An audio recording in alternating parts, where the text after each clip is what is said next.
It's the Neil Rogers Show with Neil Rogers. Today, Dolph Lundgren calls in to try and go along on Neil's Hawaii trip.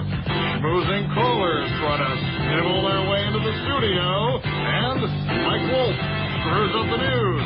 Plus, Kyle Isley at the control board. And now, the guy whose bathroom scale is graduated in quarter tons, Neil Rogers. You believe he said that? I can't believe he was doing great till he got to that last bit. Another shot at my weight.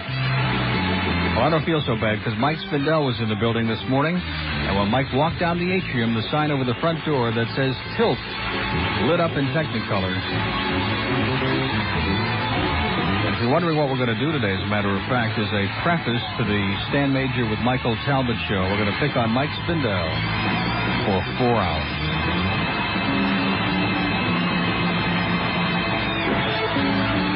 We can get away with it today because Mike said he bought a new car. That was the way he solved his radio problem. You know, instead of going out and spending a couple of $100 to get a new radio in his car, he went out and bought a new car. It's 11:07 at WI. Of course, there's a copy of that ad from The Voice attached to the letter. And the letter was written to one of our sponsors. And it says, "Dear sir, I strongly object to the use of airwaves to verbally batter and belittle people in the South Florida area. The people on the daytime talk shows of radio station WINZ use the time to insult and express their opinions rather than listen and learn from call-in people. I assure you I will stay far away from the sponsors of the insulting host of WINZ. Insulting or hanging up on phone-in people is not my idea of anything worthwhile. These talk show hosts have an opportunity to do some worthwhile good with their airtime rather than rant on with their negativism, which is a total waste of time. Perhaps they will listen to you, their sponsor, rather than hang up when you disagree with them. Sincerely, Brother Donald P. McIntyre, CSC. St. Elizabeth Church, Pompano Beach." You know, this thing with the Catholic Church has gotten to the point. I've tried to minimize it, okay? But it pisses me off more than I can begin to tell you. The last time the Pope came here, back in 1978 or 9, whatever it was, all of a sudden there was this full-court press by the Catholic Church to try to get me off the air, and the same kind of crap that's going on now went on then, okay? And the only thing that they did was bring a lot more attention to my show, and it was maybe just a coincidence that after that I had the first 10.5 share at night on W Snooze. I had the biggest rating that I ever had up to that time. And now they're starting in again.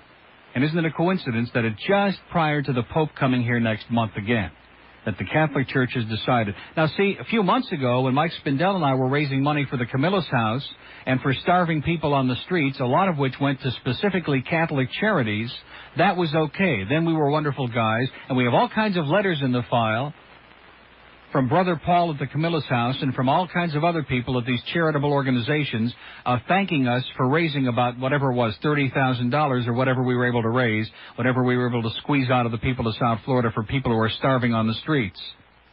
Then we were good guys. But if we come on the air and we give our opinions or we do our humor or we satirize the Pope and his Stone Age garbage that he wants to come here and peddle to all of America, then all of a sudden the Catholic Church feels compelled to try to silence us and to get us off the air. And this is the same kind of crap that the Catholic Church has been doing within the church. You know, along comes a priest and he starts taking a little different view, you know, maybe a little to the right of Attila the Hun, to the left rather of Attila the Hun, and all of a sudden the church wants to excommunicate him. And the Vatican starts, having a nervous breakdown to try to squash any dissent within the church. Because the Pope basically is a dictator.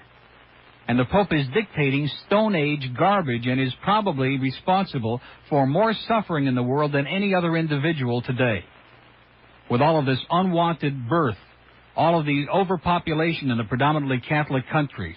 And, of course, at a time when some people are desperately saying, hey, wear condoms. If you're going to have sex, wear condoms because we have AIDS, we have all kinds of sexually transmitted disease. Your life is at stake. Here comes the Catholic Church again. Oh, no, not only can't you have condoms, but you can't use any kind of artificial birth control.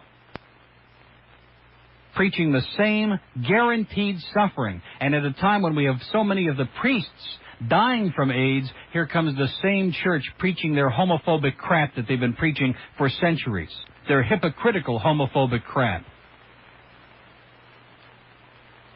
So Brother McIntyre, just like the people at that insurance agency who decided on their letterhead they were going to try to harm this program, you know, if you don't like the show, Brother McIntyre, turn it off. And we've invited people from the Catholic Church to come on, but again, as dictatorial people do, they won't come on in open debate. They won't come on and discuss these issues in public because they haven't got a leg to stand on. So instead, like a bunch of cowards, they throw stones from their closets, and I do mean closets, throwing pebbles to try to chase away the evil people who are bad for business. And that's the bottom line, isn't it, Brother McIntyre? We're bad for business. For you fakers out there who are ripping off the public with your lies and your garbage and your Stone Age dogma. And I saw those statistics on TV last night. Dade County's going to spend $1.5 million, and the city of Miami's going to spend $500,000, and the state's going to spend another $1 million or so. We're spending millions and millions of dollars of taxpayer money to subsidize a religious event. Shameful. Absolutely outrageous. So that this man can come here with his schmatas on, preaching that Stone Age archaic crap, and ensuring the suffering and guilt of millions of people for years to come. Isn't that terrific? Isn't that just the kind of wonderful event that we should all be subsidizing? Isn't this terrific? And here's another letter, also in the same envelope, from Phyllis Briglio. P.S. Many people have asked me to add that this goes for them also, she writes at the bottom. And it's just a mimeographed copy. To whom it may concern, we are outraged that the likes of Neil Rogers is permitted to spew his hatred, bigotry, and foul language over the airwaves. He gets his ratings mostly by getting everyone angry. His notoriety makes him well known, certainly not because he has a good talk show. If I wanted to host such a show, all I would have to do to get high ratings would be so outrageous and or obnoxious that people line up to object. Enough is enough. We will boycott your company, corporation, until your sponsorship ceases. WINZ AM radio shows poor taste in allowing people to be called assholes, douchebags, etc. on the air. How can you sponsor such programming? Since Phyllis Briglio, who lives in Hollywood, Florida.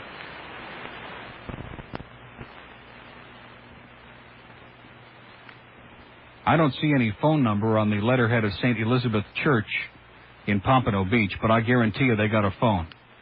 Okay? And just like the insurance company, in fact, what we ought to do is we ought to get the telephone numbers. I'm going to do it during the break. Of the Catholic Archdiocese of Miami. You know, they got their new multi-million-dollar building down there on Biscayne Boulevard. And they can always find millions of dollars for buildings and for the Pope's visit. And, you know, they're always crying poor mouth. You know, when it comes to their charities, they never have enough money to get the job done. We always seem to wind up with all of these starving people in the streets and all these other problems because all these religious institutions, not only the Catholic Church, but the others as well, they never have enough money to really get the job done because they're too busy spending it on crap like this. So here we have, just before the Pope arrives again, just by coincidence, we have another organized campaign by the Catholic Church to try to get me off the air and to try to hassle the sponsors of this show. And it stinks. And we're going to get the phone numbers and we'll give them out on the air. And if you want to keep sending letters to our sponsors, they're going to keep giving them back to me. And I'm going to give the phone numbers of all of the individuals involved out on the air. Because obviously what you're not, you know, this idea about this isn't a good talk show. If it's not a good talk show, don't listen to it. How about all the other talk shows in town that stink to high heaven? Are you trying to get them off the air because they're not good shows? Of course not.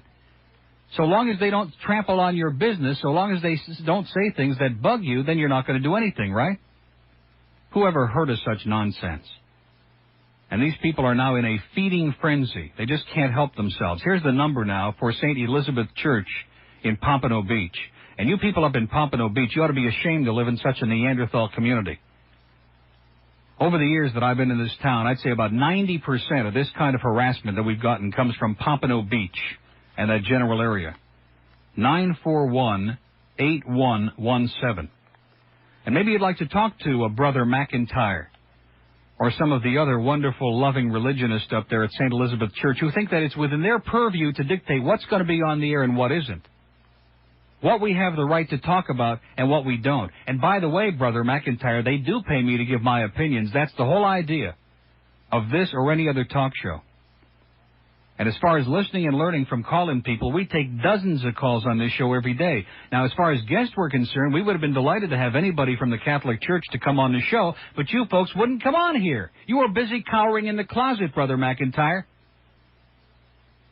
And every time somebody did want to come on the show, Archbishop McCarthy would put out the edict again, and all of a sudden they had to cancel at the last moment because, they couldn't come on a show or somebody might disagree. They'd have to come on with somebody who'd give them marshmallow questions. And as far as the phone number for the Archdiocese of Miami is concerned, and that's where they really ought to get the phone calls. Oh, here comes that verbal terrorism again. Okay, let me go on record before Lou Salami at the News writes any more columns. Let me just say that I absolutely deplore, I do not condone any kind of call that is obnoxious or offensive or threatening. Don't connect me with that because I've never, ever suggested people make that kind of a call. But you certainly are entitled to make a call and express your objections in reasonable terms.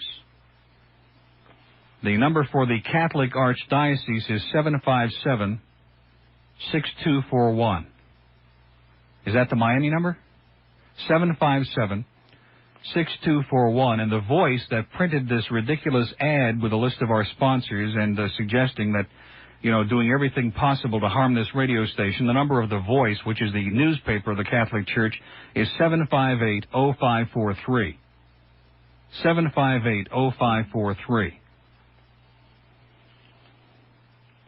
So while we've got our own internal problems that I discussed in the first hour, those pale into insignificance compared to the effort, the massive effort, although it's not going to be a successful one, there's no question about that, but nonetheless it's a real pain in the neck.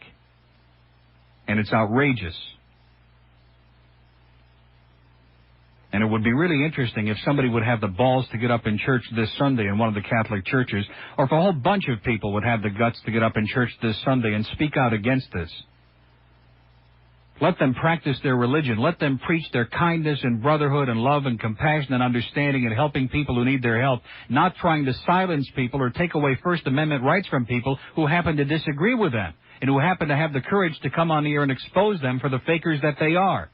Because that's exactly what they are.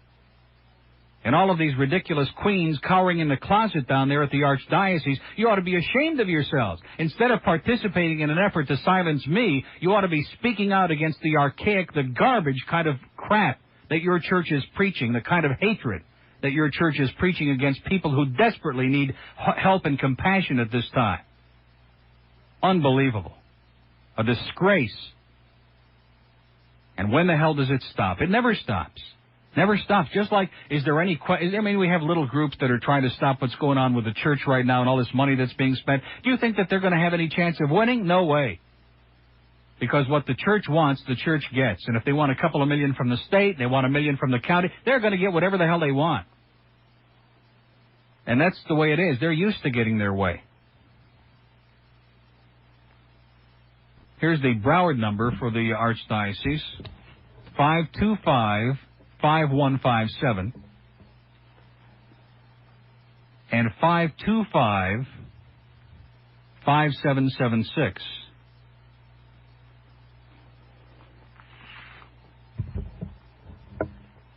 And if they think that I'm going to roll over and play dead, I'm just going to walk away in the middle of the evening one night because the Catholic Church wants me off the air or believes that they can censor what I do on this station, they got a real second thought coming. It didn't work 9 years ago, and it ain't going to work now. 20 minutes past 11. I'm going to tell you, I'm going to blow my brains out on the air. Kyle tells me, now today was payday. We all opened up our checks. Kyle did not get his raise today. Is there anybody in the building listening? I mean, I was sworn in blood. Guaranteed. Did everybody leave the building just now? Everybody has left the building. We're the only ones left. Don't open the gate. Let's just take over the whole building. We'll take over the FM. We'll simulcast. We'll just take the whole thing over. Screw it, I am so suicidal now, you have no idea. Kyle didn't get his raise. We got this cart over here. We're not playing anymore. We got the Catholic Church out there. Lou Salami doesn't like us. That's the way it is. Nobody likes us except the audience. And after all, aren't we here to make Lou Salami like us? Isn't that what they pay me for? Even to make Tom like us. Okay. Kyle didn't get his raise. I'm about an inch away. I really am. I'm about an inch away from just lying down on the floor and going into a Gandhi-like protest. And I look a little like Gandhi. A little bit heavier, but, and a little more hair. Okay, let's take a call. What is this, a female? I thought we weren't taking female callers. From Coral Springs. Hello. Hi, Neil. This is somebody that was out on the Scandinavian Princess in the islands for the past week, and I just wanted to let you know that all the sailors that cruise out there just love your show. So you can't commit suicide yet because they really need you to keep something to listen to while they're cruising through those tropical waves out there. Yeah, I'll bet. All the sailors love this show, huh? I have a couple of lines for that, but I'll save them. Well, you can use those lines. And they really appreciated your show with Fred Schatz the other day, Neil. Yeah, well, they need the advice. So sorry not to give you any bad news, something to fight about, but I just wanted to let you know about that. Thank you. You're welcome. Bye-bye. Boy, I wish we had something like Anchors Away to play right now, something like that. I also got in the mail an album which I did have the courage to open up, Hawaiian Holiday. Boy, is this an oldie or what? Lanai Akahu and his surfboarders. I'm not so sure we can say that on the air. Unbelievable. So we want to thank whoever sent this. This thing is from another lifetime. Boy, this album is like from the early 50s, I'll bet.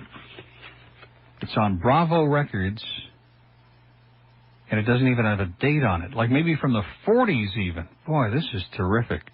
Okay, well, listen, I'm leaving for Hawaii at noon, so we hope you have a wonderful time and a great weekend and a wonderful life.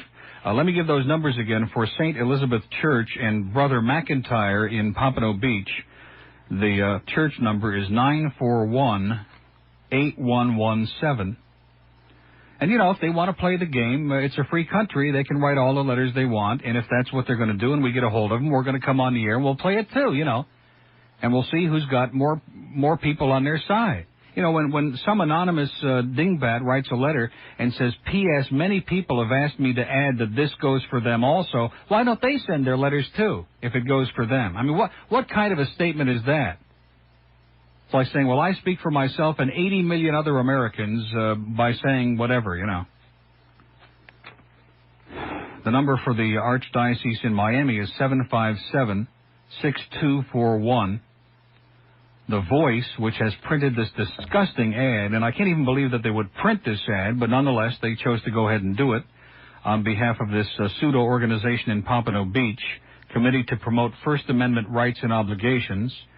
The Voice is 758-0543, and the Broward chapter of the Archdiocese is 525-5157 or 525-5776. And I can just see Mr. Salami sitting down at his typewriter at the Miami News again. Neil ratings, verbal terrorism, and the church received some ugly calls. See, it's okay, I guess, if Mr. Valdez wants to open up Dade County to a bloodbath. We're supposed to ignore that. Or if the church wants to try to, stifle what we can do on the air. We're just supposed to sit back, roll over, and play dead. Otherwise, you're a bad guy. Like the news, they roll over and play dead all the time because they got the Herald there manipulating all the strings, guaranteeing them a profit, keeping them from publishing on Sunday, and with a nice, cozy little deal. Terrific. Hallandale, hello. Hello, Neil. How are you? Hysterical. Yeah, I know. It's not going so well the last half hour. Well, anyway, I'm sending this to you in the mail. It's from the August Vogue and the August Bazaar. Magazines. Okay, the one from Vogue is a Miguel Cruz ad for clothing, but they have two nude men as part of their clothing ad. Now, you can only see the back view, but, they can get away with that. This is in Vogue magazine. In Harper's, they have a Calvin Klein ad for Obsession, and men and women nude, front views, back views. I'll send you the whole thing. Oh, boy, what's the world coming to, right? Yeah, now they're getting away with that. My tutor was on Channel 39 this week. 33. 33, excuse me. Let's give them credit, Right. And, station manager is telling you can't do certain things. So I think it's a little unfair. And I just want you to see this. I have the Not our station manager, our program director. Let's get, Okay. Let's get it straight. Yes, excuse me. All right. So maybe, this will help in your fight for the First Amendment, because I believe in upholding the First Amendment very strongly. Yeah, this business about First Amendment rights and obligations, I guess we have an obligation to say whatever the church likes us to say. Whatever pleases them, then we're living up to our obligations. Now, that's going back to the 15th century. Yeah. I don't want to see that ever happen. Well, maybe they'd like to have another Inquisition. Yeah, they probably would. They could get Mr. Valdez and Mr. Navarro. They could get them together to be the leaders of the new Inquisition. Torquemada? Yeah. Yeah, all right. Well, Jorge Torquemada. Yeah.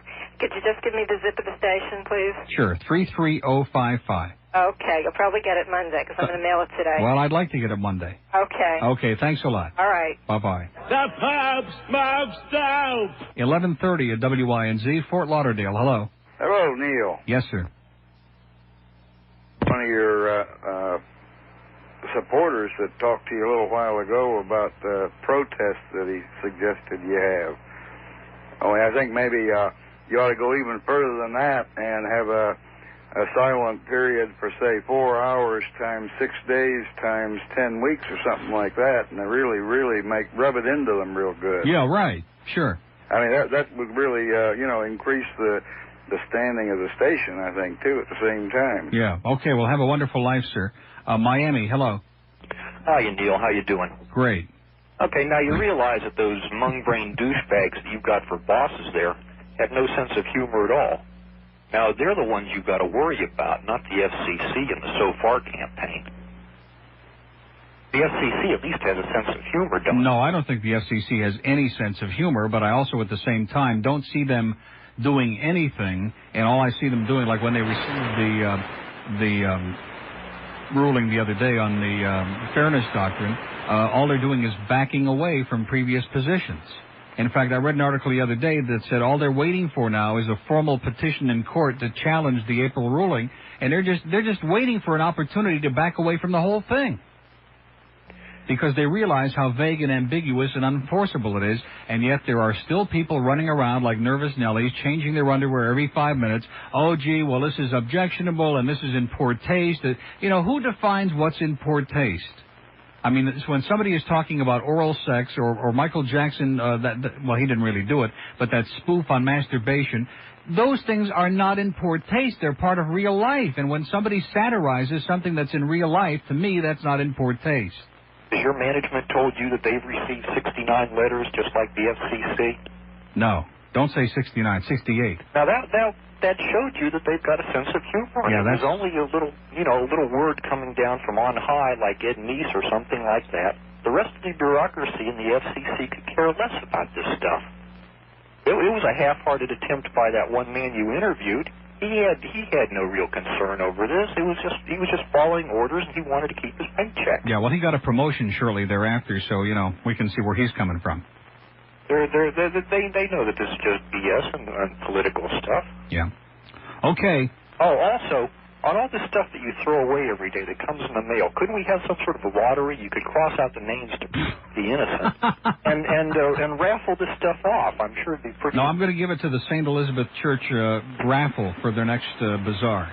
You've got mounds and mounds of this material, and I'm sure it could come to some good use other than plugging up the garbage disposal there. Okay.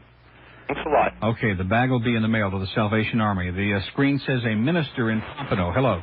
Hello. Mr. Rogers? Yes. I don't live here. I'm just visiting today. I'm using a phone.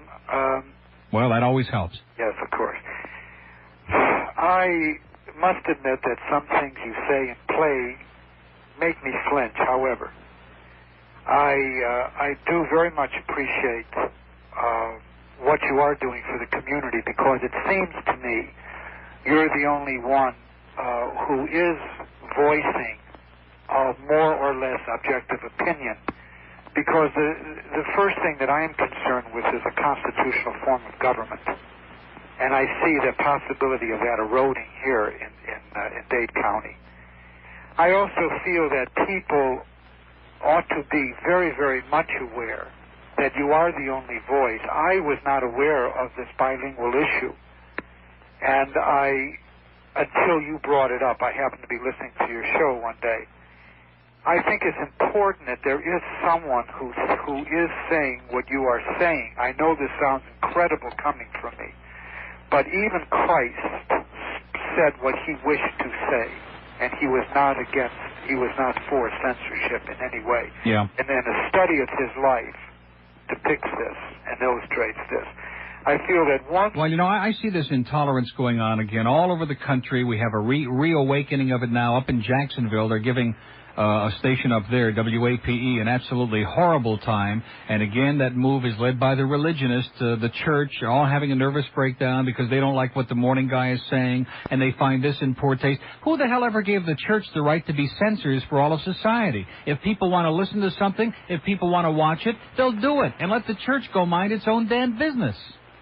Well, of course, there are many prominent Episcopal ministers who would agree with you, because there are some of us who are not fundamentalists. Yeah. I did hear last night from someone that a minister in a fundamentalist church did get up and say that they should comment on the records you're playing or the tapes you're playing on your show.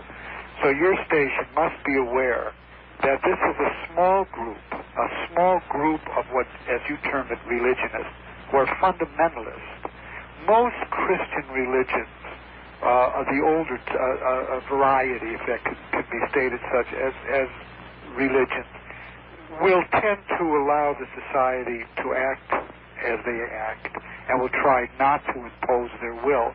The fundamentalists, however, are a new breed of cat, and well, let's not only pick on fundamentalist Christians who generally tend to be other than Catholics, because the Catholic Church is not new at this. The Catholic Church has been doing this for centuries, and it's interesting to note the hypocrisy. Now, there was this, I don't want to convict anybody on the air because the man hasn't been tried yet, but there is this make-believe mail-order priest who has now been charged with a whole spate of crimes against youngsters. And I noticed on his office wall on the news the other night, there were letters of commendation to this man from all kinds of officials, and also one from Archbishop McCarthy at the Archdiocese in Miami, commending him on his wonderful work with children. And he was evidently working with children all right in more ways than one. And this kind of stuff goes on among the religionists like crazy. And I could sit here and read from Ann Gaylor's magazine out of Madison, Wisconsin, Free Thought magazine. Every week I could take a half hour on the show, which I did do one week, take a few minutes, story after story after story from around the country, from these so-called religionists, priests and rabbis and ministers, whatever the hell they are, who are abusing children, who are molesting children, who are sleeping with people's wives, who are committing every kind of crime that's ever been invented. And here they have the unmitigated gall to turn around and tell us that they're going to censor what's on the air for the good of the public. Who the hell are they kidding? And those priests, God pity them, that are getting AIDS, so many of them. They're not getting it because of some act of condemnation who are busy hiding in the world's largest closet.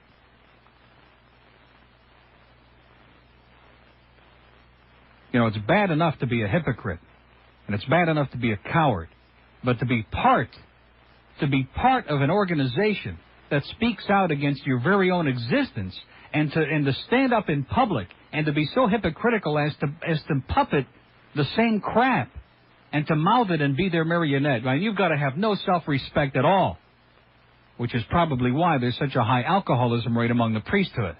No self-respect at all. To live one life and to live one big lie, and then to get up in church every Sunday and to mouth the lie for somebody else's benefit. And what the hell does any of this have to do with salvation and with God and with love and with brother? What does any of this have to do with it? And the answer is nothing, because it's the big business that counts. And they're no different from Jim Baker and all of these fakers. They're all the same. It's just a matter of degree. Who's the slickest salesman? Who's got the biggest organization? Who's got more billions of dollars in the bank? That's what it's all about. You don't even hear them talking about religion anymore. It's just a question of who slept with whom and who's going to keep the PTL solvent, and are they going to go bankrupt? Nobody even talks about religion anymore, as if there was any in the first place. That was just a sham for the business. It's just a cover for these big business operations who are bilking all of us. And to think that this archaic clown is going to come here and is going to bilk the taxpayers all these millions of dollars it's a sin. So let's go to Biscayne Gardens. Hello. Good morning, Neil. Yes. Of course, as one of the listeners of you, I called St. Elizabeth, and they're saying that they don't know anything about the letter, so this must have been done by this brother and just a few people. Well, it's on their letterhead, so if they don't know anything about it, and they don't know anything about Brother Donald P. McIntyre, then they better find out who he is, because he's sending these letters out on their letterhead. I think it was probably a coffee clutch they got together, and a couple of radical Catholics got and did that. Number two, I called the voice, and isn't it funny how all of a sudden the phone was answered by a lady who can barely speak English with a Spanish accent. No, that's not surprising. And then went right into speaking with and the writer told me that he listened to me for a moment, and he listened to my point.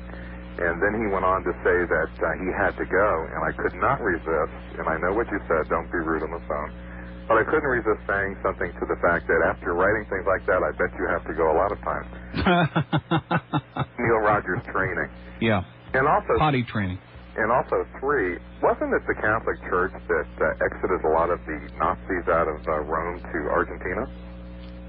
Sure, the Catholic Church the Catholic Church, had no problem with the Nazis. I'll say it again. The Nazis were all Catholics on their belt buckles. All the SS soldiers in German, it said, God is with us. And they were all Catholics. And the Church never excommunicated any of them, not a one of them. Yeah. I'm just wondering why the people, or the Catholic people, if they're so intent on seeing the Pope, why $5 and pay for the security themselves? I mean, that's what a movie costs. Exactly, man. For an they're just not as good as some of the others, like Billy Graham at fundraising. If they were as good as some of these other fakers, they would have the money with no problem. But they won't. I called the Archdiocese. Don't you understand? I'm sure they take great delight in making all the rest of us help to subsidize this. Don't you understand that? Yeah, that gives them more power. I really don't see anybody really in the government speaking out and speaking up for people like myself that do not want tax dollars spent for that. Well, there are a variety of organizations, some atheist organizations and some other preserve constitutional rights type organizations that are, suing to prevent all of this money from being spent, but don't hold your breath. That's the way it usually works, because when the church speaks, when they raise their little finger, you know where they can put it. Okay, we're out of time for this. It's crowd control. What are they going to have? Thousands of people who want to go and see the Pope. Just like thousands of people like to listen to your show. They have the right to do that. Yeah, they have the right to do it, but it doesn't cost them a penny. What are they going to do with the crowds? Just let them be out there without... No, not let them do anything. Let the Catholic Church take care of it. Let them provide. They're a multi-billion-dollar corporation. And since we live in a secular society, those of us who are not parts of the Catholic Church and who don't recognize the Pope as anything other than another silly man, we don't want to subsidize it. You don't have to call him a silly man. He is a silly man. He's a dangerous silly man. Not a dangerous silly man at all. Oh, yes, he is. He is the greatest destructive force on the face of the earth today. There are more people suffering and starving because of the archaic dogma that he preaches than because of any other reason in the world today. The Pope's message is one of peace. No, it's not. The Pope's message is one of repression, hatred, and stupidity, and overpopulation, and disease, and desperation. That's the Pope's message. That's your opinion. No, it's not. It's a fact. It's not a debatable point. It's a fact. It's plain and simple. When the Pope tells people not to use birth control, he's giving a lot of people a death sentence. You know that. But see, you're a very bright and witty man, and you can contort this and... You're not responding to what I just said. Whether I'm bright or witty has nothing to do with it. Saying that it's your opinion. You can still be a moron and see that what the Pope is preaching is causing tremendous suffering in the world today. And when the Pope goes around the world discouraging Planned Parenthood and birth control, the Pope is also causing forced starvation and suffering. You look right in Latin America. We're suffering in this country from what's happening in Latin America today because the Pope makes those people into rabbits instead of thinking human beings. And you hold the Pope responsible for that. That's the message that he's preaching. No birth control of any kind, other than, well, that good old rhythm, which we know how well that works. I know how well that works. Yeah. Oh, and I see you're laughing at it like it's a joke. I don't find it funny. I'm not saying that. I find it deplorable. I find it horrendous that this man continues to preach a kind of lifestyle that forces people to suffer. What about the lifestyle that you preach about? What lifestyle do I preach? I preach live and let live. Is there something wrong with that? Well, in a sense, there is. Oh, boy. Let me just say, let me have my say. I'm listening to you. I'm concerned. What are you concerned about? What are you concerned about in this world? What would you like to see as Neil Rogers' contribution to society, to the world? I'm not going to change the world, okay? If I can make a few people laugh, entertain a few people, let them have a good time, that's my contribution. I'm not here to save the world because I'm not naive. No, no one person can save the world. And nobody's trying to save the world. And like you say, let's all make the best of it while we're here. But... Well, what's that got to do with the Pope? Well, you're attacking the Pope, and and you're not responding to anything that I'm saying. You keep asking me what I want to do. What does that got to do with the Pope?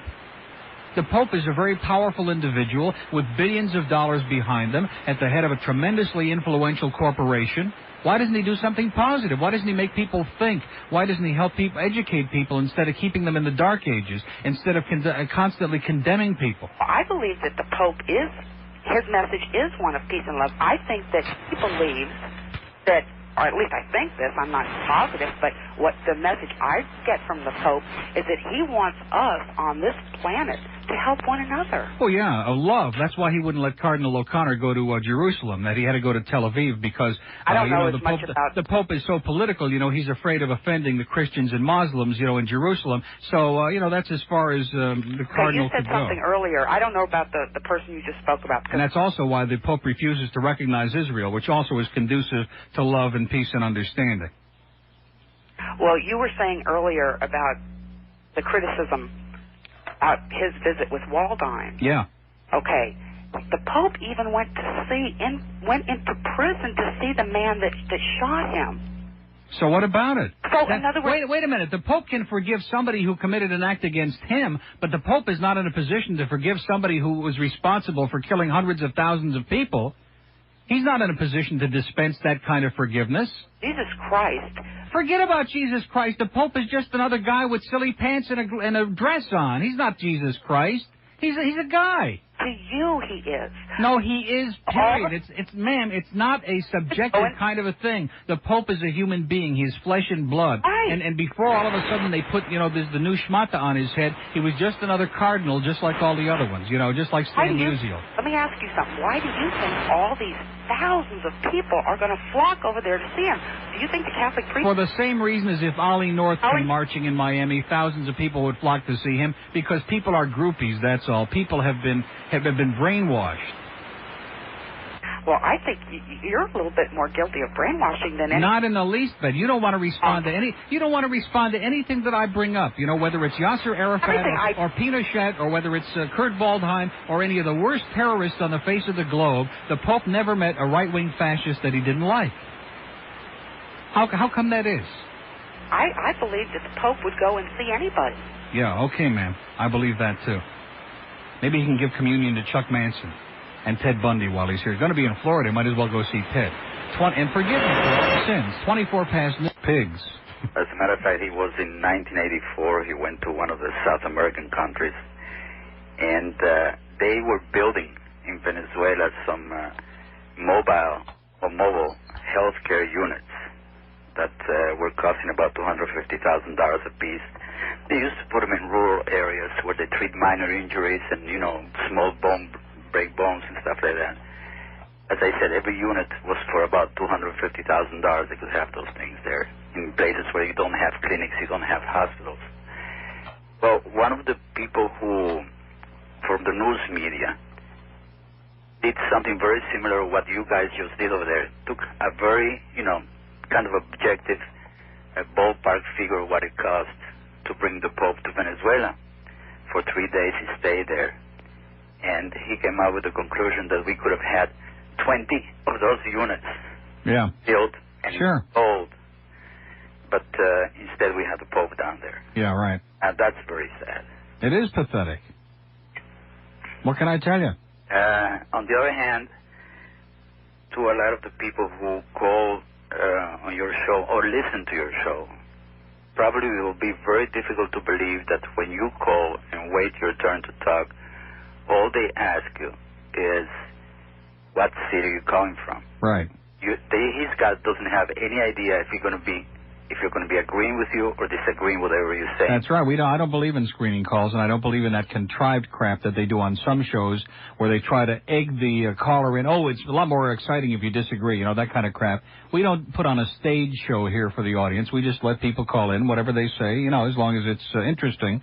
That's fine with me. And I would like to know how come during the morning, at least you know, on and off that I've been listening to your show, how come I've heard so few people disagree with what you're saying? I mean, what is this? Is it the silent majority doesn't say anything? Well, I think the majority does disagree with what's going on here, and I don't think the majority of people are happy about having to pay for you know, for symbolism, because that's all this trip is. You know, it's amazing to me the Catholic Church is so big on symbols, and they've brainwashed so many of their membership into being big on symbols. So, you know, the fact that people are starving to death or sleeping on sidewalks or freezing to death, or, you know, we have all of the hunger in third world countries, that doesn't get nearly as much excitement as when, you know, there's a symbolic thing going on, like the Pope is going to, you know, run around with his schmatters on in Miami or L.A. or wherever the hell it's going to be. Then people get all excited because they've been brainwashed and they've already been trained to worship symbols and symbolic things. I don't think the amount of people that go to see that has got anything to do with it. You know, I went to the University of Michigan, that stadium, the football stadium, they can hold over 100,000 people, and every week we had a football game. It was packed full. I mean, you know, and nobody was being holy or anything like that. Yeah. On the other hand, I really want to congratulate you guys, and please don't give up. I mean, you and Stan have to stay there, okay? It makes people like me feel much better when we hear somebody's airing all those, you know, at least... I will not say, I don't know, I hope we were right, but at least we have a way of saying what we feel about the whole thing. Okay. Is Stan still there? No, he's wandering around with Michael Talbot somewhere. I'd like to know who was that sexy voice he had on the show yesterday around 5 o'clock. He'll tell you. He's got the pictures. Bye-bye. Okay. That's all he wanted, I'm telling you, was those pictures. Now he's got them, and that'll be the last you'll hear of her.